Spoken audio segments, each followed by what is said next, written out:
Ahora, se viene desarrollando bastante la medicina familiar en nuestro país y precisamente de eso vamos a hablar a esta hora porque ya tenemos en cabina a nuestra invitada, la doctora Sofía Cuba.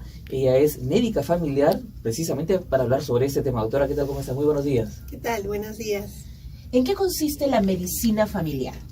No, la medicina familiar es una especialidad médica, como lo es la ginecología, la pediatría, las especialidades que son probablemente más conocidas, pero también es una disciplina. Esto significa que tiene un cuerpo de conocimientos que la hacen un poco diferente. El médico de familia es el que se especializa en atender a las personas de diferentes grupos etarios, de ahí sacó el nombre, ¿no? O sea, que puede atender niños, adultos mayores, del entorno de una familia y dentro de una comunidad. Y tal vez algo de lo que comentaban al inicio, o sea, no solo se especializa en atender enfermedades o problemas médicos, que finalmente muchas personas para eso es que acuden a un establecimiento de salud, sino para atender personas, ¿no? O sea, para empezarlas a conocer en cómo se desenvuelven y ver cómo eso puede influir en que se enfermen o en que se mantengan sanos. Claro, el desarrollo de la empatía, doctora, me parece que es fundamental porque a veces le permite al especialista investigar un poco más acerca de repente cuáles son sus hábitos, ¿no? En casa, y que puede ser de repente el inicio de una determinada enfermedad. No sé si va por ahí el tema. También hay unas competencias esenciales para los médicos, pero que en general para la medicina familiar son, digamos, las competencias base. Una de ellas es la comunicación. Los médicos especialistas en medicina familiar, además de entrenarse en resolver problemas cardiológicos, dermatológicos, gastrointestinales frecuentes en los grupos etarios, se entrenan en comunicarse adecuadamente con las personas, en eso que llamamos una escucha activa o empática, ¿no? Porque no solo es escuchar con el oído, sino también mirar, sino también sentir lo que tiene la otra persona, porque está muy estudiado que el médico en sí o el profesional de salud tiene un efecto terapéutico sobre la persona. Seguramente las personas que nos escuchan y que son médicos habrán tenido la experiencia que un paciente les diga, solo con mirarme ya me siento mejor. Y de repente ustedes también en algún momento han tenido algún profesional que los haga sentir esa calma, ¿no? Y eso se desarrolla a partir de competencias relacionadas a la comunicación, el saber entender al otro ser humano que tenemos al frente. Tengo entendido que la medicina familiar se da en la atención primaria, ¿no? Es decir, con el individuo, con la familia. Pero ¿cómo se plantea, por ejemplo, la existencia de un consultorio? ¿Es un trabajo extramural? ¿Cómo se desarrolla la dinámica en nuestro país? Bueno, en el país la medicina familiar empezó como especialidad en 1989. Este año cumplimos 30 años y estamos realizando varias jornadas relacionadas a mirar qué ha pasado en estos 30 años.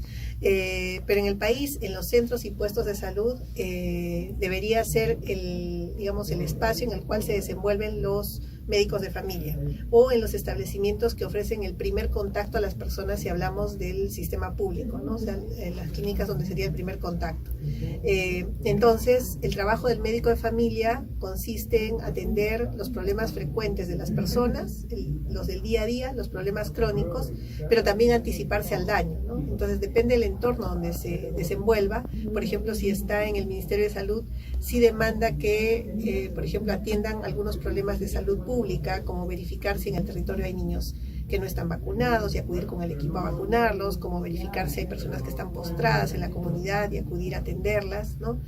Y que es algo que debería no solo restringirse al sistema público, sino que también debería mirarse a todos, porque todos deberíamos tener derecho a tener un equipo de profesionales que sean los que están al cuidado de nuestros problemas de salud y de nuestra salud. Por ejemplo, un problema que hay en los establecimientos de primer nivel es precisamente no contar con especialistas, sí, ¿no? Muchas veces están a cargo de obstetras, que bueno, tienen su trabajo, pero no son médicas o enfermeras. Entonces, es una apuesta que debería hacer el Estado, que los responsables de los establecimientos de salud de primer nivel puedan ser médicos de familia. Sí, en realidad casi 30% de los establecimientos de salud del Ministerio de Salud no tienen médicos, sí, para empezar por eso, y muchos de los que tienen médico tienen un médico general, ¿no? El médico general es alguien que ha estudiado, los médicos estudiamos bastantes años, 7 años, pero no ha hecho un entrenamiento posterior para atender esos problemas frecuentes, ¿no? Y al igual que de repente un anestesiólogo necesita un entrenamiento especial de 3 años para poder ser buen anestesiólogo, ginecólogo, para atender los problemas frecuentes de las personas, se requiere este entrenamiento de posgrado, ¿no? Entonces, la apuesta debería ser, como ha sido en muchos países que tienen buen sistema sanitario, en que los médicos para ejercer en el primer nivel sean médicos de familia, porque son los que están entrenados en atender esta complejidad. Son diferentes complejidades, ¿no? La unidad de cuidados intensivos tiene una complejidad, pero el encuentro día a día con las personas, familias y comunidades tiene otro tipo de complejidad que también debe ser puesta en manos de expertos, ¿no? Claro, la salud es un tema pendiente que tenemos hoy en día en nuestro país y la carencia de profesionales que se dedican al rubro, en realidad el problema es más urgente. Ahora, ¿esos profesionales de salud familiar se encuentran enmarcados en los hospitales, en los grandes hospitales, o es posible que se pueda contar la presencia de uno de ellos de repente en las postas médicas, porque son esos lugares tan lejanos de repente donde no tienen acceso a la salud los que pasan los grandes problemas, ¿no?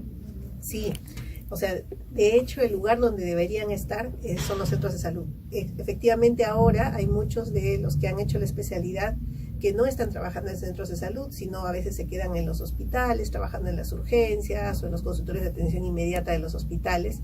Y en los dos subsectores públicos que tenemos, el Ministerio y el Salud, en el Salud probablemente es donde hay un mayor número de médicos de familia en los policlínicos o en los centros de primer contacto.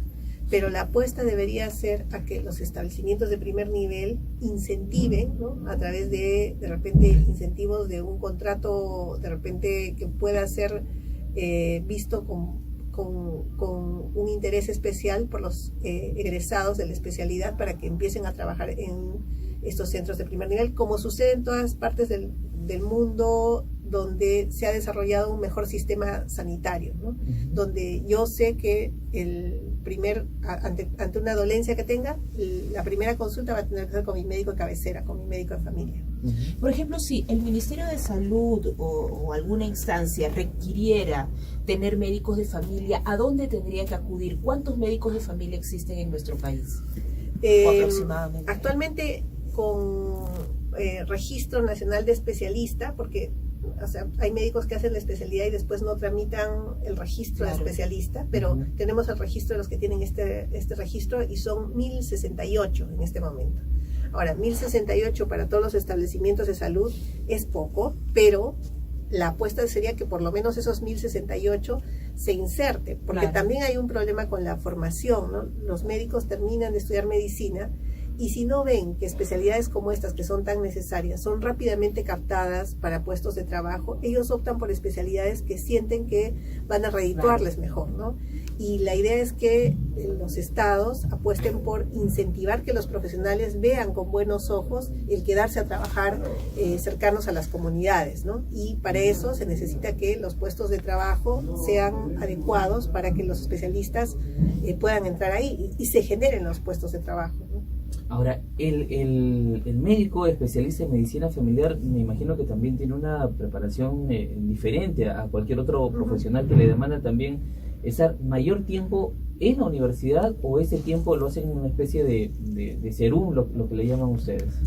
No, la especialidad médica es un entrenamiento que se hace en servicios, ¿no? Para todas las especialidades, pediatría, ginecología, medicina de familia. Entonces, una vez que el médico terminó el serum, puede postular a una especialidad médica. El domingo fue el examen nacional de especialidad médica para todas las especialidades. Entonces, de acuerdo al puntaje que tienen, adjudican una plaza. Entonces, es un entrenamiento que está ligado a una universidad, pero que se hace en servicio, ¿no? Que se hace, por ejemplo, en un hospital, y en el caso de los médicos de familia usualmente es como un 50-50%, ¿no? O sea, hacen parte de su entrenamiento en establecimientos de salud de primer nivel con tutores que son médicos de familia ahí, pero también hacen rotaciones en los hospitales. Por ejemplo, aprenden a atender los partos y a atender ginecología con los ginecólogos, para luego ellos poder hacer las cosas frecuentes en los establecimientos de salud. Entonces tienen como un mix en el entrenamiento, pero es un entrenamiento en servicio. Ya lo has señalado, pero me parece importante puntualizar bien la diferencia entre un médico general y un médico de familia. El médico de familia, ¿en qué se especializa en resumen, ¿no? Porque entiendo que son varias cosas. Claro, bueno, lo que decimos en resumen nosotros es que nos especializamos en personas. Ya. Una diferencia es no mirar la parte de enfermedad solamente, sino que empezamos a mirar las personas en su contexto y atendemos los problemas frecuentes en todos los grupos etarios de las personas que tengamos a cargo. ¿Y el médico general? El médico general es una persona que ha terminado un entrenamiento de 7 años en medicina y que ha tenido algún aprendizaje de esto, pero que probablemente ha pasado mucho de su tiempo de entrenamiento en hospital. Ya. Que ese entrenamiento no lo habilita, por ejemplo, para trabajar en un hospital porque requiere una especialidad para eso. Entonces, muchas veces se dice, como no tiene ese entrenamiento, va a trabajar en un establecimiento de primer nivel que en teoría tiene, digamos, problemas menos que requieren menos complejos. Pero como decimos nosotros, tiene una complejidad también eso, ¿no? Y ahora la tendencia mundial es que los problemas crónicos, por ejemplo, una persona que tiene diabetes o hipertensión, debe ser atendida en el primer nivel, más que estarla pasando en un hospital. Y al hospital debería estar cuando hay alguna complicación. Entonces, la labor de ese primer nivel es evitar que esa persona que ya le detectamos hipertensión desarrolle complicaciones por la hipertensión y llegue a tener que ir al hospital. Y más aún, más atrás, ¿no? Esa persona que está con sobrepeso, que no está haciendo ejercicios, invitarlo a que cambie sus estilos de vida o a acompañarlo en ese camino para que no desarrolle hipertensión, ¿no? Entonces, la labor no solo preventiva, sino de manejo de los problemas frecuentes. Claro, sería una buena oportunidad para decirle a los oyentes también que en el momento en que se sientan la necesidad de ir al médico, no acudan de inmediato a un hospital, ¿no? Porque eso también hace que haya mayor presencia de usuarios en este establecimiento y la demanda sea muy alta. En cambio, en un primer nivel tendríamos mayor oportunidad para una atención oportuna. Obviamente, con los especialistas en el caso de haberlos, ¿no? Claro, es que muchas veces se confunde la urgencia con la emergencia. Y esa ayuda de los profesionales, medicina familiar, podría un poco orientar a la gente sobre estos dos puntos que a veces, claro, cuando tenemos un problema en nuestra salud, para nosotros todos los problemas son una emergencia, ¿no? Pero lo que dice doctora es muy cierto, o sea, trabajar en medicina preventiva creo que es fundamental y eso ayudaría un poco a la población para descongestionar un poco la tensión que ya la tenemos bastante complicada en el seguro. Sí, ayudaría a que el sistema funcione mejor, a que las personas que tienen realmente una necesidad de atención hospitalaria encuentren fácilmente esta atención. Pasa que muchas personas que tienen, por ejemplo, una enfermedad grave como un cáncer o una enfermedad reumatológica seria, no encuentran el cupo, ¿no? Tienen cupos en el sistema público a 3 meses, a 4 meses, a 6 meses. ¿Por qué? Porque ese especialista está viendo problemas frecuentes. Esos problemas frecuentes deben ser vistos por otro especialista en el primer nivel y dejar un filtro para que solo los problemas graves o infrecuentes sean vistos en el hospital. Y acá en Lima o en el interior del país, ¿dónde están ubicados los especialistas o los médicos de familia? Más o menos. Hay algunos que están en los establecimientos del Ministerio de Salud, en las direcciones de redes integradas de salud hay algunos, pero debo decir que es el menor porcentaje. Tal vez el mayor porcentaje están en la seguridad social, en salud.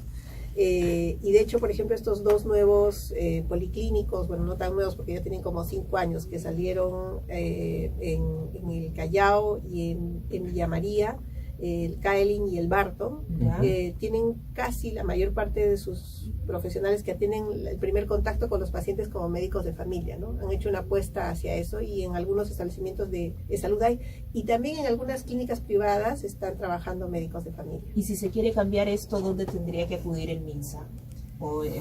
El MINSA tendría que hacer un cambio en el sistema para que, favorezca que las plazas nuevas que haya para médicos en los centros de primer nivel sean priorizadas para médicos de familia. Okay. Qué bueno que la medicina siga trabajando en beneficio de la población, especialmente de las personas que hoy en día demandan de este servicio. Muchísimas gracias a la doctora Sofía Cuba, médica familiar, por conversarnos acerca de este importante tema. Muy bien, muchas gracias. ¿Algo más que quisiera agregar? Sí, bueno, que este mes estamos en algunos eventos sobre la medicina familiar y el 15 de junio estamos haciendo una jornada para los egresados de medicina familiar de la Universidad Peruana Cayetano Heredia, que es donde yo formo a los residentes, así que los invitamos a participar si quieren el 15 de junio. Muy bien, muchas gracias.